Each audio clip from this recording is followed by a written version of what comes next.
Happy Devils Wednesday. This is the State of the Fan Address, episode 100. Did you hear that, Nick? Episode 100, titled NHL Back on ESPN, streaming live on Facebook Live, Twitter, Periscope, YouTube Live, and Twitch. On the Primetime Radio Network, I'm your host, Sam Wu, here with Pucks and Pitchforks blog editor-in-chief. You can find them on pucksandpitchforks.com. Nick Villano. Nick, welcome to the 100th episode of the State of the Fan Address. Sam, I'm surprised that we haven't been canceled by now. I'm surprised that we haven't been kicked off the internet. We say some things sometimes, and you know, 100. It's exciting that we got to 100 episodes. I'm very happy that you've given me this extension of your thought monster, and we've been able to have some of the coolest guests on. I look back sometimes, and I'm always like, we had them on. Oh wow, I forgot about that. And not that I forget the guests. It's just like, we've had some incredible guests on and some really good friends of the podcast, and that hopefully continues tonight. I'm going to be, I am nothing if I'm not candid, Sam, right? I'm nothing if I'm not candid. I say well like it is. I am stressed about tonight because this is only the second time in our history that the guest is calling us. Usually we call the guest and then, put them on the air. The guest is calling us because we have a very big deal tonight. We have Emily Kaplan of ESPN, fresh off the ESPN NHL deal. She's going to come on. She's going to talk some Devils hockey. She's going to talk about the ESPN NHL deal. And I'm very excited to talk to her, see what, she's been on Around the Horn. She's been really big on Around the Horn. She wins a lot on Around the Horn, actually, which is funny. Usually they only win the 25%. But I see her in the winner's circle a lot. But we get to talk about Devils hockey. We get to talk about Devils hockey coming off a win, which is rare this season. Talk about the Devils schedule. They're playing 6 games in the next 9 days. Wow. So we got a lot to talk about, and I'm very, very, very excited. I'm trying to figure out, somebody in the YouTube Live just said CBD Nick, and I don't know what that means. Oh, I don't know, but YouTube Live. Well, Antonio Rodriguez saying congratulations. I'm grateful. Well, what is CBD, Nick? I mean, I know what CBD is, but I don't know if it's in the same context. Does he think that something else is going on? Anyway, I don't know. That completely threw me off my little rant there. But Sam, how are you doing? How do you feel? You not only have the flagship show on Sunday nights. You have the War Report, your daily podcast. You got the recap shows. You got your Real New Jersey show. You got all kinds of things going on, and then you got this little corner every Wednesday night. And we got to 100 episodes. How do you feel? I've been talking about the NFZ, the No Fun Zone, Devil's Penalty Killing, but right now I feel like I'm in the fun zone right now. and You know the fun scoring zone? because it is episode 100. This is how our relationship started, Nick. We got you on as a guest on, I think, season 2, episode 1. I believe that you kicked off season 2, which was our pivotal moment, and then from there you sprang good luck. Suddenly we had Ardo Cal, then we had from The Bachelor. I can't think of her name. Lacey Mark. Yep. Mm. And then suddenly Steve Cangelosi comes on, and then other people, and then Doc Emmerich. Did Matt Laughlin come on? Matt Laughlin, and it was just like it all started with that little interview, and I remember you emailing or texting, and you're like, oh, "Wow." Why'd you start with me? What the hell are you doing? Yeah, well, and you know what? You kind of plugged us on the Pucks and Pitchforks blog, pucksandpitchforks.com, if you haven't gone there already. And you haven't gone there. You gave us props. You gave us props. Being the new kids on the block, this little podcast called the Let's Go Devils podcast. You gave us props, and we're like, oh, well, we got to get this guy on because that means we have 5 listeners at the time. Yeah, well, yeah, now we're looking pretty good. Now we're doing hundreds of downloads a week. We're doing, hundreds. Hold on. The entire platform, I got to plug this, is nearly 3,000 downloads per week. 3,000, just audio only. Now, that's just downloads, but last month we cleared about 32,000 plays and downloads for the month of February. These are actual numbers. Yeah, those are actual numbers instead of those aren't fake numbers. Those are live. Those are real numbers. Yeah, real numbers. Live is something else. Yeah. So we're live. We're live on Facebook, YouTube, Periscope, Twitter, the whole 9. Twitch. But did I miss one? Well, and soon we're going to have an audio only. Now that in-person games attendance has resumed at limited capacity, we are going to probably by next weekend or the weekend after bring back the audio-only stream because we have too many people putting this thing on in their car, driving home from the game, and we want to say knock it off. We're going to come out with a new website as well, so you can just click the link and get audio only as you're driving and all that. They're calling for the NFZ. It's been very popular recently. And by the way, happy Devil's St. Patrick's Day to everybody out there celebrating. Oh yeah, forgot about that. You gotta hit the St. Patrick's Day. It's big. It's huge. It's an exciting day, Sam. I'm really excited about today. I'm excited about everything that's going on today. This is a huge podcast. We get to talk about a win. Buffalo fired their coach because they lost to us. It's pathetic. We're pathetic, but it's funny. It's the season's off the rails. But I have this weird. I've been so negative, Sam, and. We all go up and down, and right now I'm on one of the peaks. I'm on the peak right now. I'm excited. Kyle Palmieri's value is apparently through the darn roof. I don't understand. But people be loving them. Some Kyle Palmieri in the trade market. I think more teams have pulled out of the trade market because I think they have a shot to make the playoffs this season, and I think teams think they could get people in the stands for the playoffs. So I think that's changing the trade market. The Devils, the Sabres, the Red Wings, the Senators, they're all going to have this extra advantage.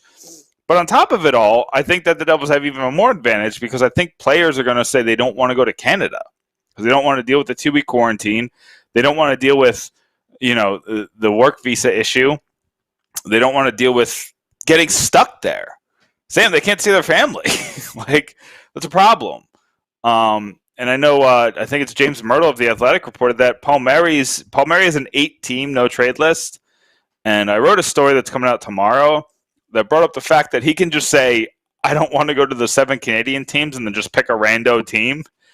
And it sounds like Myrtle said that's what he's saying. No Canada. So that's an interesting thing out there. It hurts us a little bit because Toronto's got some juicy prospects that would be good for us. But again, people are valuing Palmieri very high on their list, and they're willing to pay for him because they know his track record supersedes what he's been able to do this year. This year's just kind of off the rails. It's a new coach with no training camp, COVID outbreak. You want to talk about track record? Tommy Fitz traded away Blake Coleman. Mm-hmm. And look what happened to Tampa. You get a lot of value. See, I'm being a salesman right now to other teams because we're selling. Sell. You get a lot of value out of Kyle Palmieri player-wise. Off the ice, you get a tremendous human being doing charity work, popular in the community. Great. He is wonderful. And a wonderful family. His wife is great, too, doing the military ball, right? Yep. Doing the right thing. Yep. You get the entire package with Kyle Palmieri. But real quick, before, because I know you have to go in a minute just to prepare for the interview. Would you rather trade him and get assets, or would you rather re-sign him? Say he's willing to sign a 3-year deal. Sell. Trade. Just trade. Interesting. Even if he wants, I'll tell you, it's not that I don't like the guy.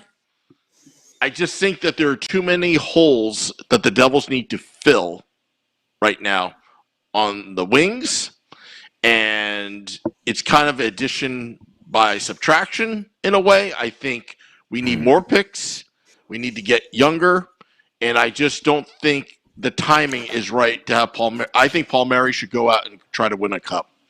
He's entering that prime, and you know what? If he ever wants to come home in free agency, he'll come home. But if not, it's not meant to be. And there's nothing personal against him. But I'm in a selling mode. I'm trying to sell to other teams' fans. You want Kyle Palmieri. You want to give up a first-round draft pick. I don't think it'll happen, but I'm hoping. Yeah. I think we get a first-rounder. I think we get more than a first-rounder. His value is ridiculous. It doesn't make sense. If we got it, we wouldn't get a first-rounder like we got last time. Or we got a first rounder that was in the middle of a really good draft. This draft sucks, Sam. This draft, not only does this draft suck, but people haven't been able to scout this draft. So nobody's confident in their picks anyway. So I bet you he could go for a first plus. I think you can get a guaranteed asset. Not like somebody great, but I think you get somebody like how the Devils turned Sami Vatanen, who was injured, Yanni Kuokkanen, and a third-round pick. Obviously, Carolina thought that trade was different, but you got a guaranteed asset. Kuokkanen is an NHL player, and you knew he was going to contribute at some point, whether that was last year, whether it's this year, that was next year. Turns out it's this year. Yanni Kuokkanen is an NHL player, and they got that asset in the Sami Vatanen deal. They also are going to get a really interesting young goalie, Nico Dawes, who the OHL cancellation, or not a cancellation, it's a postponement of the season that I don't, it's March. I don't know how they're going to get this off the ground, but I guess they're going to figure out a way to do it. But the postponement really impacted him. I think he needed another year in the OHL. Instead, he went overseas. He kind of got sparing playing time. Here and there, it is what it is. But the point that I'm trying to make is that I think Palmieri is a slightly more than that. He's a much better asset than Sami Vatanen was last year. I think people like the track record. People like what happens when he plays with stars. They saw what he did with Taylor Hall. He helped Taylor Hall become an MVP. He helped Nico Hischier turn into a really good rookie season. He was the only one contributing last year on a bad Devils team. He had 20-something goals, I think, last year. I think he was on a 30-goal pace. So you're back already, Sam. Oh, I'm back. Everything's very punctual right now today. Everything's going my way. Yeah. That stresses me out more. I'm not gonna lie to you. When everything goes too smoothly, it stresses me out more. My house is gonna get hit by lightning. Don't be stressed. I got this, Nick. And if I don't, sorry, I screwed up. Anyway, sorry about that. Well, I'll do the intro. That's what I was waiting for. I'm a big fan of her articles, especially in the last about 2 years. Just getting better and better and better. And now the NHL is back on ESPN, which makes this whole thing even better, better, better, better. Pleased to welcome to the State of the Fan address. She is a ESPN NHL reporter, Emily Kaplan. Emily, you're on with Sam and Nick. How are you tonight? I'm doing great. How are you guys? We're doing real good. We got a coach fired on accident yesterday, so that's our bad. But I guess it's probably better for Buffalo, right? I think Buffalo is put out of their misery for now, but who knows? They'll probably go through another 2 coaches the next 2 years at this rate. So I do want to talk about the Devils, and it's been a rough season again. They just cut off an 11-game losing streak at home. They just broke it, which is nice, but it was against Buffalo without Jack Eichel or Jake McCabe, or Taylor Hall got hurt in the middle of the game. They don't have Linus Ullmark, so I don't want to start celebrating yet, but I do want to talk about that because you've been around a lot of hockey teams and you've spoken to a lot of very prominent players, veterans, coaches, things like that, and you've seen a lot of streaks, but this one doesn't make a lot of sense. The Devils are pretty good on the road and awful at home. How could that happen? Do you think do you think it's a fluke? Do you think maybe the pandemic has something to do with it? Or is it just kind of, who knows? I hate to be that person who doesn't have a clear answer, but I think it's a little bit of who knows. You're right. I talked to a lot of guys about this. And, for example, the Islanders are the only team not to have lost in regulation at home this season. And I was talking to Matt Martin, a veteran of this team, and he thinks that the season is so unusual and just the routines of being able to sleep in their own homes and not all the restrictive road rules is why the Islanders are doing so well at home. Obviously, the Devils are in the opposite. I do think, though, hockey players are creatures of habit. This has been very unusual, very isolating for a lot of guys. I have heard some GMs or some folks wonder whether it's adversely affecting younger players, just the mental aspect of it. And as you guys know, the Devils are a very young team. They're playing a ton of young players. So maybe it's just that of guys just having a hard time navigating all that is 2021. Yeah, I guess. I don't know what it's so frustrating to see this team and to see that it has talent, and then it goes on the road and beats the Bruins, and then it goes home and loses to the Sabres twice in a row, and then gets blown out by the Rangers. It's just, Emily, I'm frustrated. I guess that's the point. And I would be frustrated too. And I think as Devils fans, you have so much to be excited about in the future. But sometimes you got to get ahead of yourself, and you have to remember where you're at in the rebuild. And you know that the 1 year when they went all in, right, and they got PK Subban and they figured they would squeeze out the last bit of Taylor Hall before he hit free agency, that was a mirage, because the truth was there wasn't much behind this team. And now they've got to build it up slowly. And it's all about whenever Jack Hughes and Nico Hischier are ready, everyone else will be ready to strike. All right, so let's talk about what's the situation with the team now. I mean, they're not going to make the playoffs. The Athletic came out with their player predictor, and we're at 0% chance to make the playoffs. So that stinks, but it is what it is. There's a lot of excuses you can make for this team, but now they have to see how to make. I mean, there's still half a season left, and the fans are still watching, but without the playoffs, it kind of takes a lot away from it. So, what do you think? I'm trying to put this into the right words. They're out so early. So, what's the point? How do you make this worthwhile besides the fact that they're paying these players? Obviously, how do you motivate these players? How do you motivate a young Jack Hughes who's now going through his second worthless season? And how do you get excited about Nico Hischier coming back in 3 weeks when he's going to come back to a team that has no shot? So what's the point of the rest of the season, do you think, Emily? Oh, it's an existential question. The point is to see progress. It's all about the little steps on the journey along the way. I said at the end of my other answer, but listening to Tom Fitzgerald talk, his goal for this team is once Jack Hughes and once Nico Hischier are developed, and remember, they both came into the league really young. Sometimes we have unfair expectations for top draft picks. Not everyone is going to be a Connor McDavid or Austin Matthews. But once these guys are ready, then they're going to start feeling comfortable spending money and putting veteran talent around them. But we need to make sure these guys are ready. So this year is all about making sure the young players are staying on the right development track. And obviously it all starts down the center with Hughes and Hischier, but the fact that Pavel Zacha has gone from a guy that I think the entire state of New Jersey would not have minded being traded to now a guy like, whoa, wait, we'll keep him around. He's pretty good. He's got some points. That's great.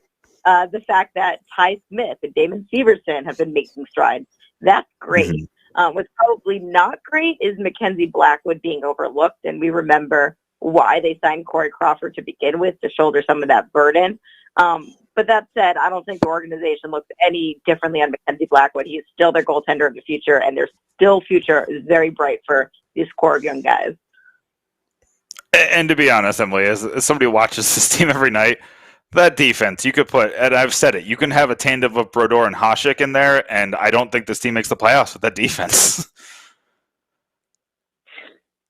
It's rough. And, I think what's rough, too, is that we're paying for a lot of mistakes. And I say we because, look, I grew up in New Jersey. I'll speak for all Devils fans.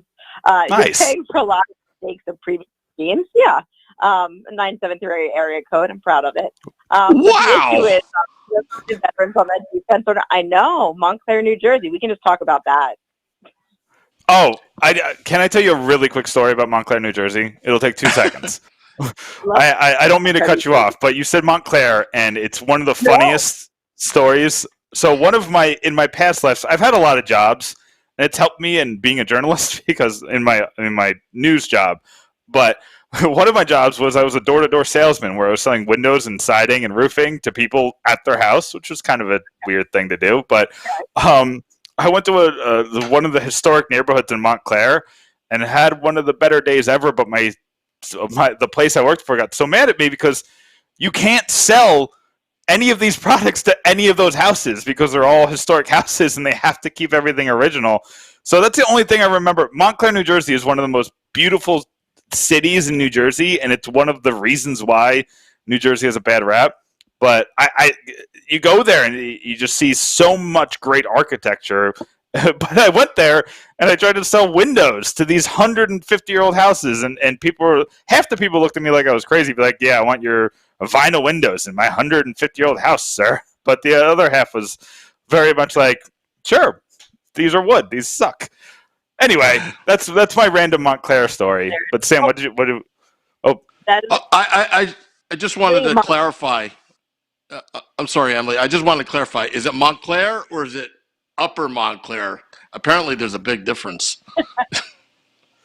That's a great. It's like there's North Jersey and South Jersey, and there's totally a Mason-Dixon line. I don't find that in Montclair. I grew up in Upper Montclair, but I grew up in Montclair, then moved to Upper Montclair. But real Montclair is just say Montclair. Very good. Very good. Anyway, but I got completely off the rails there because you triggered the old memories in my head. But you were talking about just kind of like the youth of the team and the focus and Blackwood. Yeah, no, and look, I think just the big picture is this is a team with a lot of young talent. There's also just some dead contracts that they need to wait till they expire, quite frankly. And this trade deadline, I think, is just going to be a huge one because, as you said, this team's probably not making the playoffs. We've got a couple UFAs that either they're going to re-sign or going to want to recoup value for, and we'll see how Fitzgerald does. You say a couple contracts. I think you mean one at the top of the defense. There is, and PK Subban, I'm assuming what you're talking about. It's tough. You're paying for past production, and the truth is, he's not the same player he was when he won the Norris. He's still very good. He's probably not $9 million good, and that was a mistake by the previous GM. Mm-hmm. Yeah, and I'm going to be honest, and I've I've been yelled at on Twitter, crazy, right? But I've been yelled at on Twitter a lot because I back PK Subban because I think that he brings value to the team. He does not bring, like you said, $9 million worth of value. But when you are nowhere near the ceiling of the salary cap, that number is just a number of dollars that comes out of Josh Harris's pocket that I do not care about. It does not impact me at all. They have to spend the money. They're spending it on PK Subban. So I think that if you keep him where he is at this second-line defenseman, I don't think it's that crazy. No, it's not. And another aspect of it, and I think you brought up a great point, is we're so focused on what is he doing directly on the ice that I see. Guys have impact on teams that go in the locker room, that are outside. They're kind of intangible. He's also a face of the franchise. He's very marketable. He brings a lot of value to New Jersey. Again, $9 million, maybe not. But if you can get past that number, maybe you could appreciate PK Subban a little more. I mean, honestly, when the pause happened, I saw PK Subban more than anybody else. So that's a perfect point that you made. These players have more value than goals and assists and power play time and PK time and all that other time. But I do want to move on a little bit. And you mentioned the trade deadline, and you mentioned all the moves that they're going to make, and they have so many unrestricted free agents coming up. It's basically every veteran outside of PK Subban, and they're all probably, I would say, on the chopping block at some point. Now, there was a lot of talk like 2 weeks ago about this being a muted trade deadline. There's more sellers than buyers. Not everybody's pushing to get like those teams on the cusp of the playoffs aren't looking to push to make the playoffs because there's not the playoff revenue. But there's a lot of reasons why that conversation has changed. The vaccine outlook maybe a little bit is part of it. Maybe teams think they can get more people in the building for the playoffs. Maybe they're getting a little excited about that. And it seems like a lot more teams are in the race. But most of all, there's a certain television deal that really seemed to change the outlook of revenue for these teams, and maybe that might change the outlook of the trade deadline. Do you think there's any correlation between that the reported amount of money that ESPN deal was, or just knowing that there's an ESPN deal coming, and maybe the willingness of GMs and owners to spend at this trade deadline? I love to think that my company comes in and saves NHL trade deadline and makes it entertaining.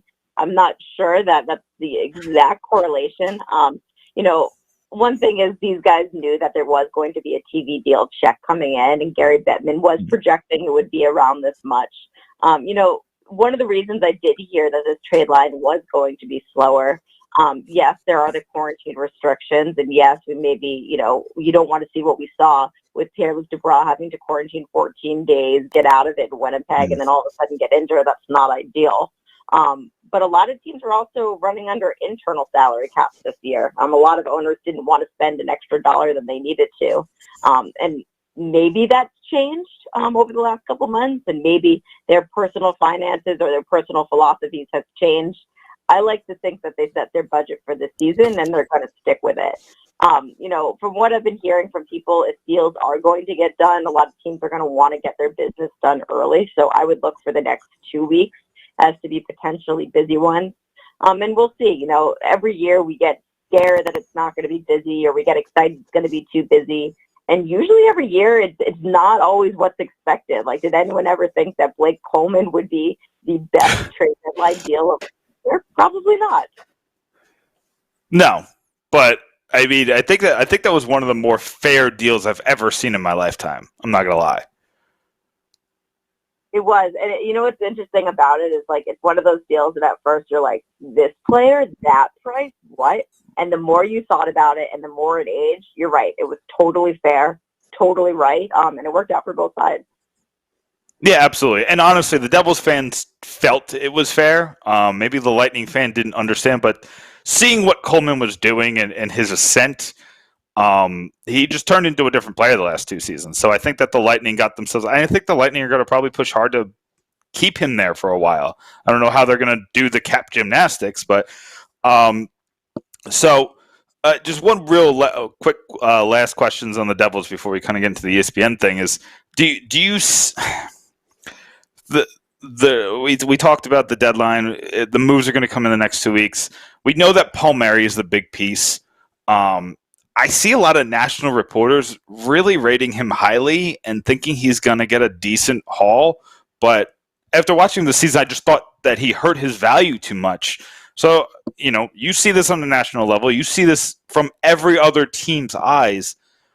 Is there still a high value on Palmieri? Yeah, he's still a very valuable player. As long as the teams do their research and they find out he's not dealing with any type of injury or there's any other mitigating factors of why he's struggling, the belief for a GM would be, okay, this season's abnormal. It's COVID year. He's on a bad team.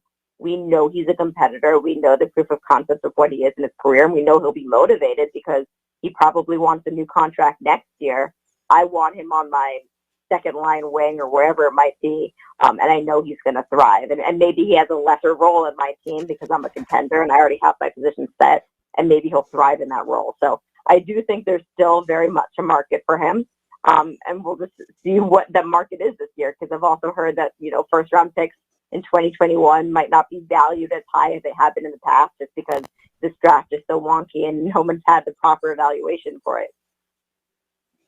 Yeah, and that's absolutely true. I follow so many prospects following accounts, and all they say is everybody's worried. I'm like, oh, that's a problem, but okay. I mean, I feel like if the people on Twitter can look at video and tell you who is a good player or not, the $1 million scouts could, but hey, it's not my job to figure that out. I do want to talk about, the reason why we reached out is because of this ESPN and NHL deal. I'm extremely excited. I think it's great for the NHL. It's kind of funny because I'm kind of looking at it like your own little free agency period or your own little like expansion draft, maybe. I haven't figured out the right analogy, but the ESPN hockey staff, there's a lot of really good hockey people there, but I feel like you're going to go and you're going to pick out some really good analysts that are out there and very talented. So I'm very excited to kind of see what ESPN does with the sport. But what do you know so far? Well, first of all, what was your reaction when it happened, when it was announced?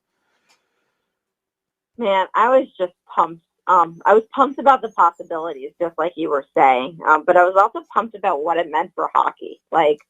This is something that I've dreamed about ever since I got to ESPN, because I know what a big deal it is when a sport gets into ESPN's ecosystem. And we talk about it on all these different shows like Stephen A. Smith's First Take or Around the Horn or Part of the Interruption. And we get to show the highlights because we have access to the highlights.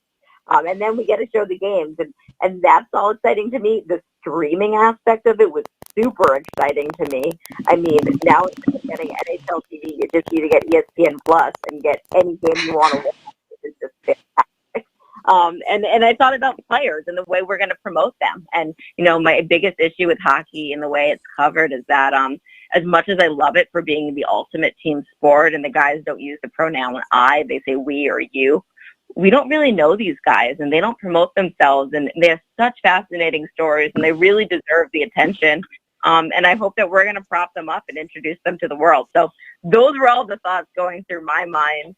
And yeah, I hope our team grows. I hope we, remain the world leader and we bring everybody all the nostalgia that they've been feeling for that NHL Tonight and the NHL Tonight music that's been dormant for a couple of years.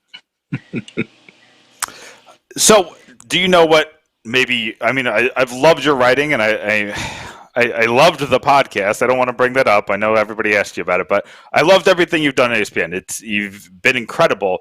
Do you know how this changes your role at all? No, and that's what's exciting, right? I feel like yeah. Hopefully carve this out with them. I know I'd love to know, but I know that Greg and I are still going to write all the articles that we love writing, and I'll still appear on Around the Horn, and hopefully our roles only grow. And you'll see us talking on TV and maybe talking in other formats and bringing you all of your hockey news. And that's one thing I gotta, everybody's ragged on ESPN before, but they do use their talent well. They putting you in Around the Horn has been great. I said before you came on, I was like, she's been winning a lot more than back in the day when I used to watch it every night. My favorite was Woody Page. He never wins, and you're out there, and you got a pretty good winning percentage out there, and I appreciate all that. You always bring some good messages to your final thoughts and everything. So I do appreciate that. But yeah, I do appreciate everything you've done for ESPN. I do have to say, I didn't tell Sam's a fellow PSU alum, and yes, I did not tell him. I did not tell him on purpose that you were a Penn State person, because now he's going to bother me. He's going to ask for Emily Kaplan every week, and you're a little busy, so I don't think you come on the State of the Fan address for the Let's Go Devils podcast every week. But I do really appreciate you coming on. Thank you so much for making us feel a little bit better about New Jersey Devils hockey this season. And we'll definitely have you on again when the ESPN stuff starts coming on. We can promote that a little bit more. But thank you so much for coming on and spending a little time with Devils fans tonight. It's my pleasure. My only ask of you is that sometime in the next week, you guys both have a bacon, egg, and cheese on a bagel, or just a bagel, because that's what I miss the most in Chicago. So please, carbs in my honor. Can I ask so here's the unfortunate part. Oh no, he's gonna ask. Taylor ham or pork roll, Emily? I just grew up as a bacon, egg, and cheese girl. So I don't partake in that Jersey debate. And Central Jersey isn't real. So I take. Hey, listen, I'm from as long as then I'm from the shore. I'm not from North or South Jersey. I'm from the Jersey Shore. I'm either from Central Jersey or the Jersey Shore. I can't accept North or South Jersey, unfortunately. But Emily, thanks again. Unfortunately, I'm in Tampa now. The job moved me away from New Jersey, but the bacon, egg, and cheeses, you're right, are not nearly as good. No, they're not. Well, anyways, I appreciate you guys. Thanks for the good combo. And yeah, hopefully we'll talk soon. Talk soon, Emily. Thanks. Thank you, Emily. That's Emily Kaplan of ESPN. You can find her on Twitter at Emily M. Kaplan. Yeah, you're right. Sorry about that. Yeah, I know. I had it. Hey, look, fellow New Jerseyan, also Montclair, that whole thing, but Penn Stater as well, and she likes hockey. Not bad, and she skirted the question about Taylor ham or pork roll. Very smart. She is very smart. Smart. Very smart. I was testing her. You will lose some readers in that debate. That Taylor ham pork roll debate will have you losing readers. So I'll tell you what, she did very well, and she and Greg Wyshynski do very well at ESPN. I'm happy about the deal. I'm happy about hockey having another avenue. The old avenue, but now it's new, because things are a lot different since 2004. The internet has changed. The landscape, social media, coverage, streaming, doing podcasts, live podcasts with video. Things have changed since the days of Gary Thorne and Bill Clement on ESPN National Hockey Night. So a lot's going to happen. Pretty excited about that, Nick. And hey, it's always good to know it's not just Wyshynski's from New Jersey at ESPN. Yeah, we got friends at ESPN now. They're hitting the Garden State well, and honestly, so outside of Canada, where else so just taking the U.S., where can you grow up and get that influx of hockey like you do in Jersey? Think about it. So I just want you to think about it real quick, Sam. I don't want to guess her age, but if she's anywhere between 25 and 45, somewhere wildly in there, and I don't think she's anywhere near the latter, but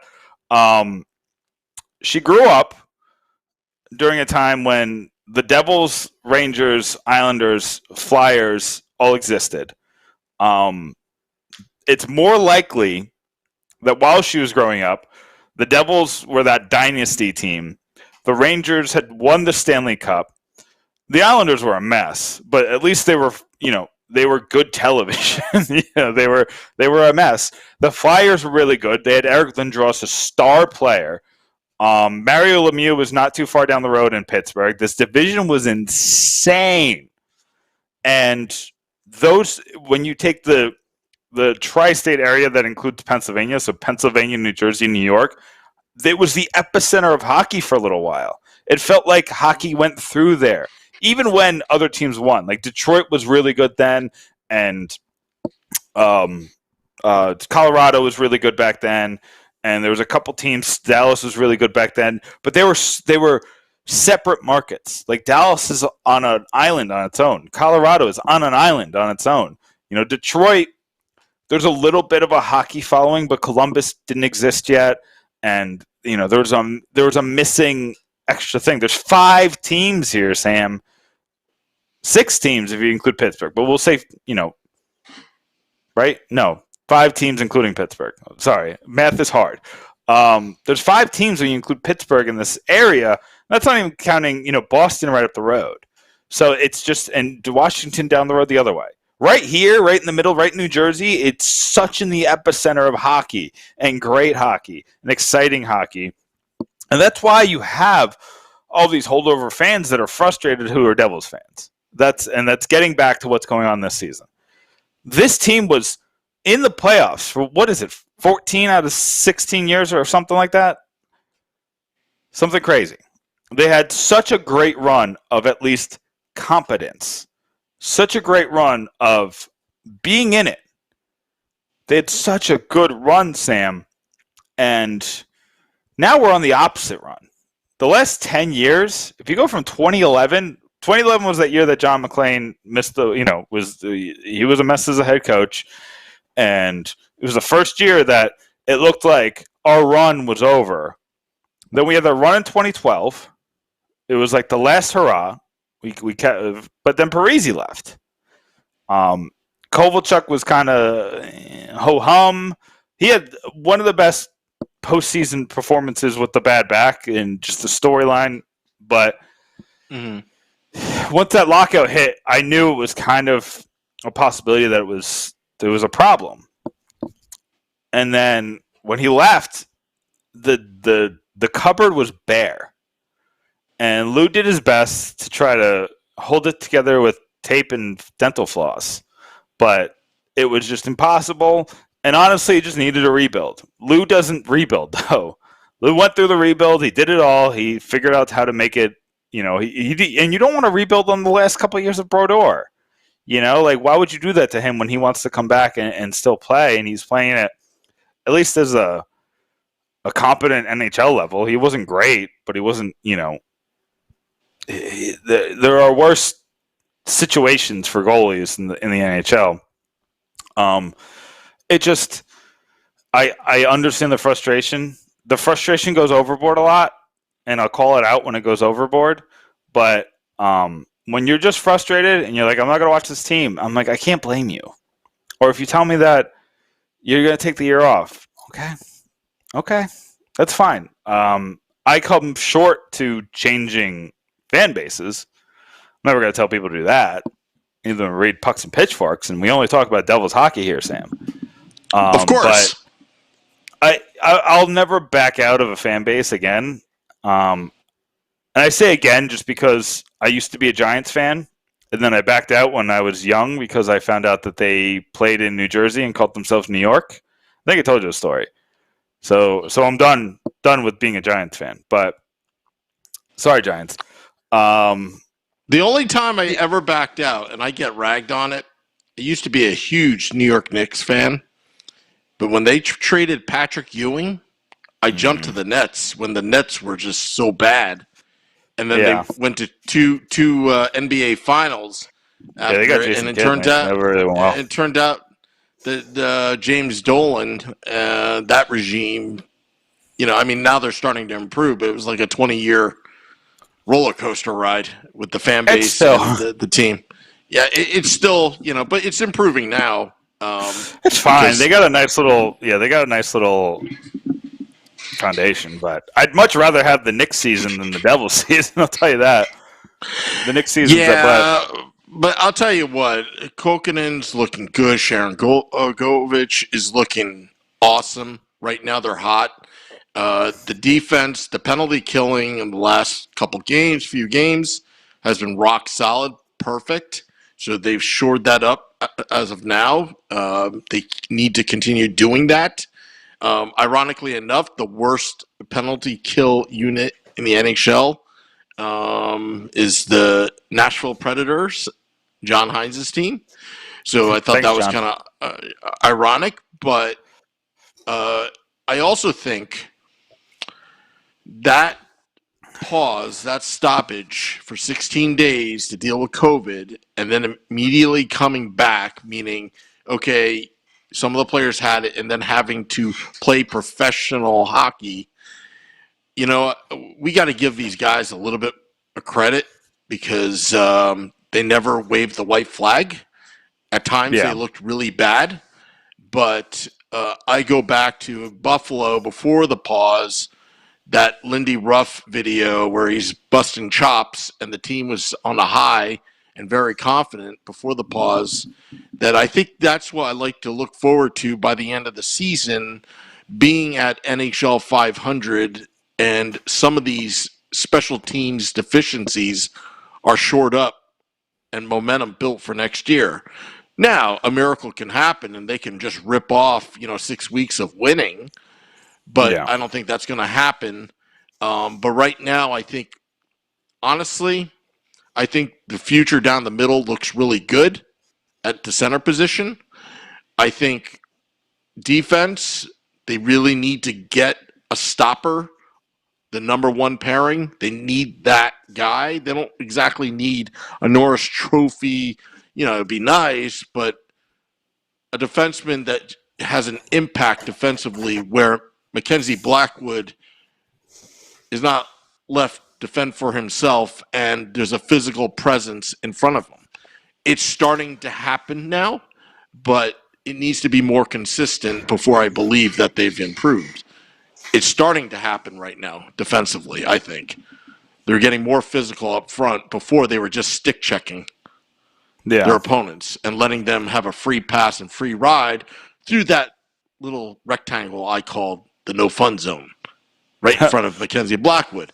But I will say, Mackenzie Blackwood yesterday, his stamina was great towards the end of the game because he made some spectacular saves in the closing minutes. And oh my God, I think he his stamina absolutely was phenomenal. Good. Yeah, and he said that. He said as much. He said he feels better. He says things are starting to get better. So he said he just attributed his issues to himself. But I mean, Sam, like some of the saves he made yesterday were insane against the Sabres. The Sabres. Yeah. And some of it was the Sabres without Jack Eichel, without Olofsson. Ullmark doesn't impact the offense, but that impacts the confidence of the offense. And then add in, Taylor Hall was out for half a period or a whole period or whatever it was. But I don't know which ones were out at what time. Severson has taken a step back in the last week, which is worrisome. I don't like that because it's really impacted Ty Smith as well. I just need Severson to, I don't know, just sit down with Severson and just have a talk with him and just be like, hey, you got to get it together, because he's the key now. Do I think he's going to be our top right-hand defenseman going forward? It depends on what you mean by going forward. If you mean next year, probably. If you mean in 5 years, probably not. But as of right now, when you look at this defense, Sam, the players you have next year signed under contract that have a legitimate shot to make the NHL, it's Ty Smith, it's Will Butcher, it's Damon Severson, it's PK Subban. That's it. And if PK Subban gets taken in the expansion draft, which I think he will, unless something weird happens where they don't protect like a Igor Sharangovich for some reason, or unless they want Miles Wood. But I think that you're looking at a defense that's going to be in a pretty bad spot again next year unless you make a big trade. Which I asked you, Sam.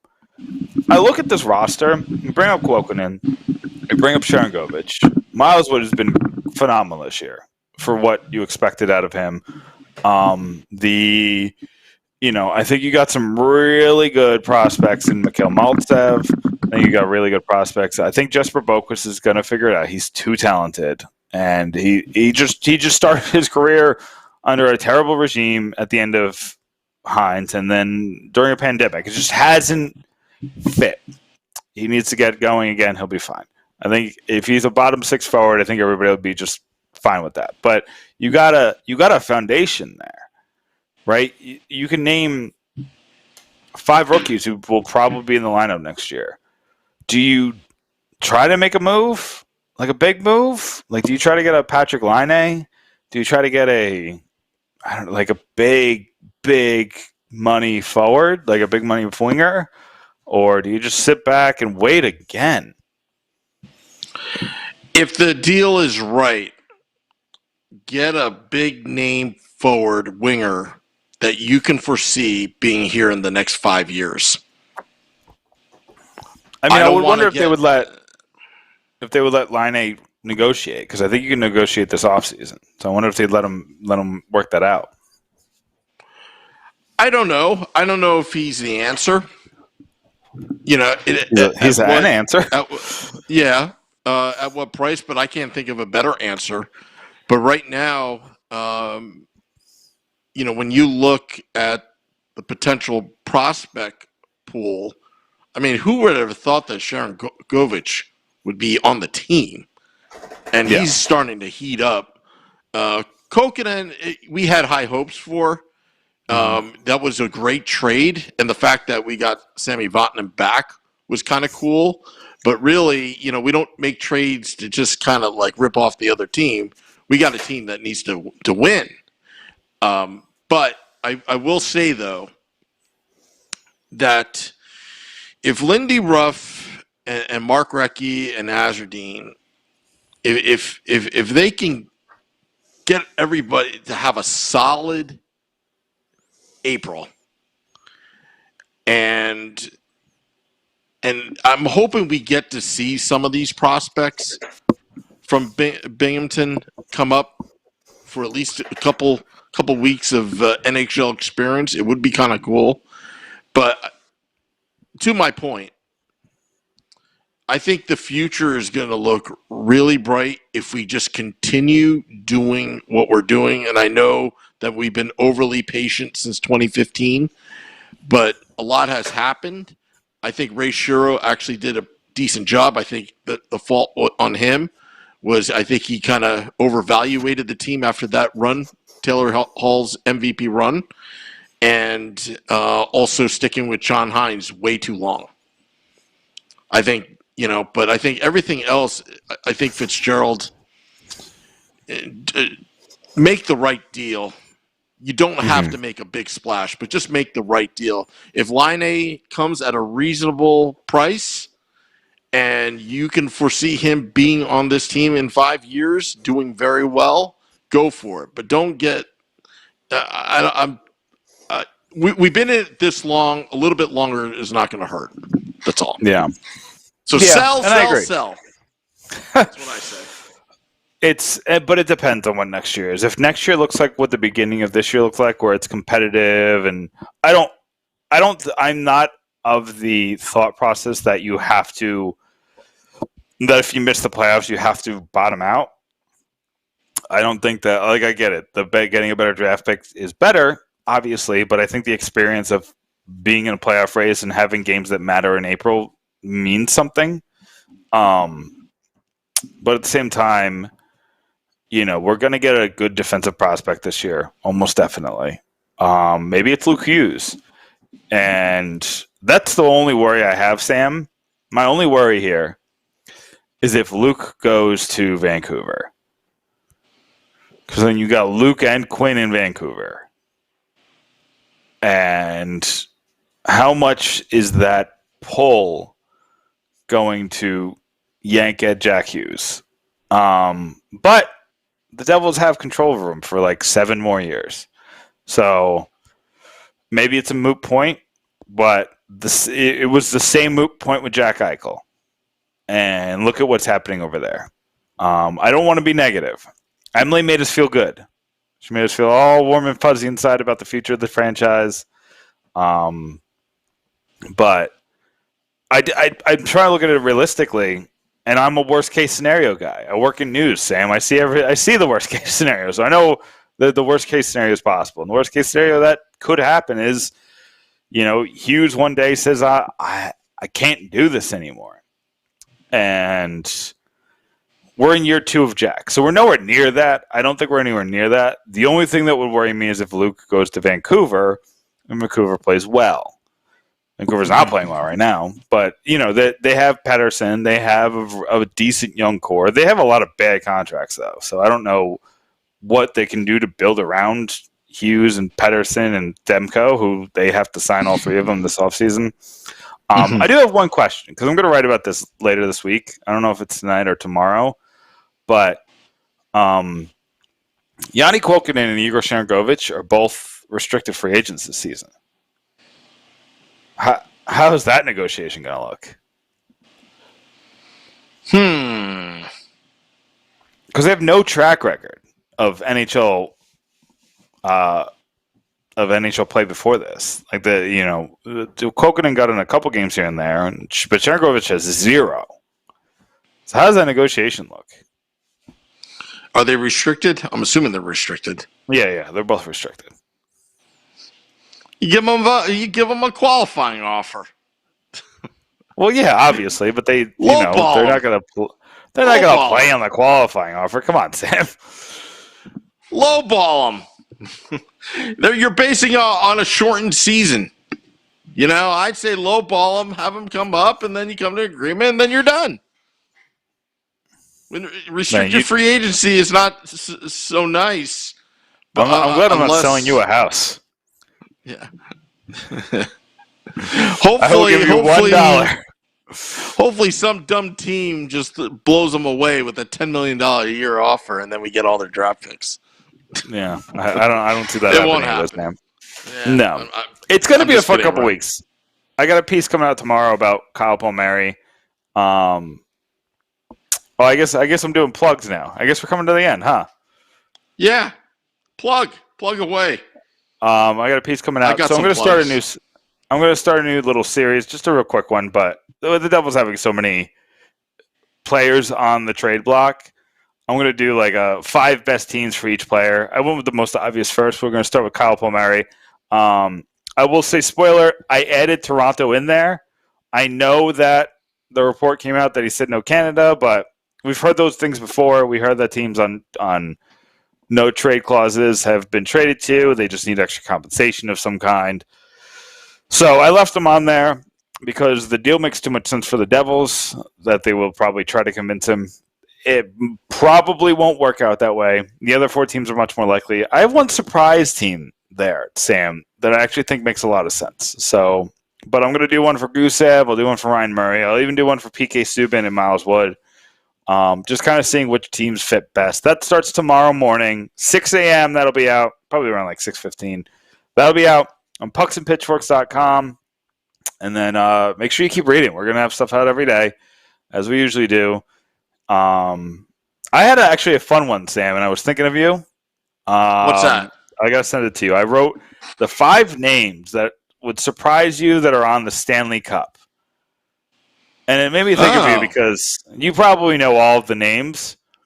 But, like, my favorite was, I'm probably saying his name wrong, but Steve Brule. Do you remember Steve Brule? Stevie Brule. Brule. Yes. He got into 1 game as a Devil.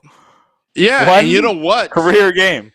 Let me tell you something. Larry Robinson thanked Stevie Brule and Steve Kelly for their participation after they beat Dallas, that they had a big part. Yeah, and actually they did have a pretty big part because they filled that void at that given moment. So, yeah, I remember that very well. I mean, you think about it. He had to get into the lineup, and it was a lot of fun to research. It was a lot of fun to kind of see, like, what caused them to get to that point. But the Devils lost Breland earlier in the postseason, and then Madden went down. And you think about that team at that point, and that was 2000. You lose Breland, and then you lose Madden. Like, those are like two heart and soul players. That's hard to bounce back from in the middle of a postseason run that's, a month into it.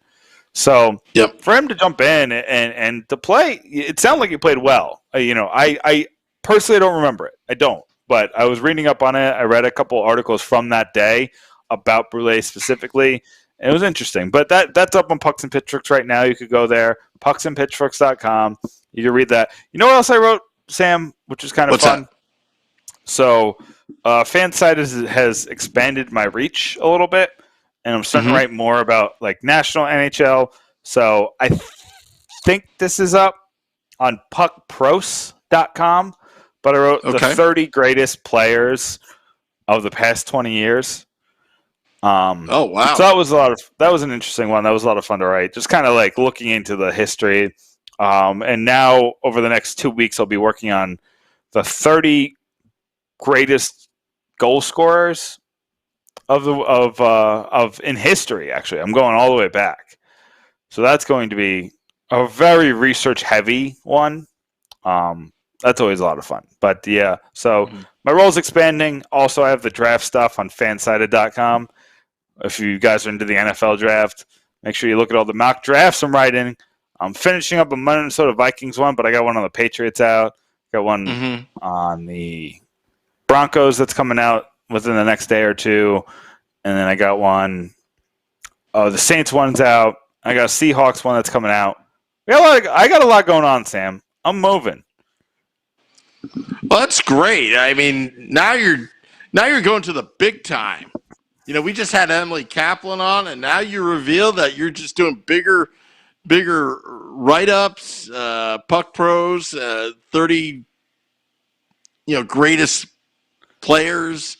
Over the last 20 years. The last 20 years. And then and now you hit us with other stuff about the NFL draft. I hope you're not spreading yourself too thin. I hope that you're not on the free agent market and you're going to leave me the Pucks and Pitchforks. Oh no, I can't. Any new jobs I get after this one, I have to qualify to my current main job, and I don't feel like going through the hassle. So we're just going to stick with what we do. Yeah, you're stuck with me, FanSided people. As much as you like to yell at me on Twitter, you're stuck with me. Yeah. Sam, they yell at me for being too positive, and then they yell at me for being too negative. Oh my! Maybe goodness. I just live on the extremes. I'll tell you. I told you before that I was reading some Devil's message boards, and it's like, yeah, that Wu guy is such a homer, and you don't know what he's talking about, and he's just a goofball. And then I'm reading like, this podcast is too analytical and too much numbers. Or this it's like you can't satisfy everybody. So you just do this podcast, be yourself. Yeah, I don't go to hockey games to look at analytics and get serious. I actually go to hockey games to goof off. Goof off. That's what we're gonna do. We love to goof off. Yep, but we'd like to thank Emily Kaplan again from ESPN coming on to this fine programming called the State of the Fan Address. Also, I would like to plug that for Devils postgame tomorrow, Let's Go Devils podcast, after the game, we have Chico Resch on. He loves coming on. He just loves coming on. You gotta have Chico. Guy. You gotta have Chico as much as you possibly can. Yeah, I mean, I don't know what we're going to talk about. Hopefully, we're going to be talking about another Devils victory, and then we'll start talking about food. It could always be random, but it's Chico. Yeah, it's Chico. Let's see. Okay. Well, Nick, it was. By the way, just to make you feel better about the night, the Flyers are losing 9-0. Oh. That's great. It's always good to hear the Flyers are losing 9-0. And we play them next Tuesday. Or this Coming Tuesday. Soften them up for us. Next week. Yeah. All right, Sam. 100 episodes. We did it. We did it. Woo! And we're going to drop this at midnight, wherever you get our podcasts. Till next time.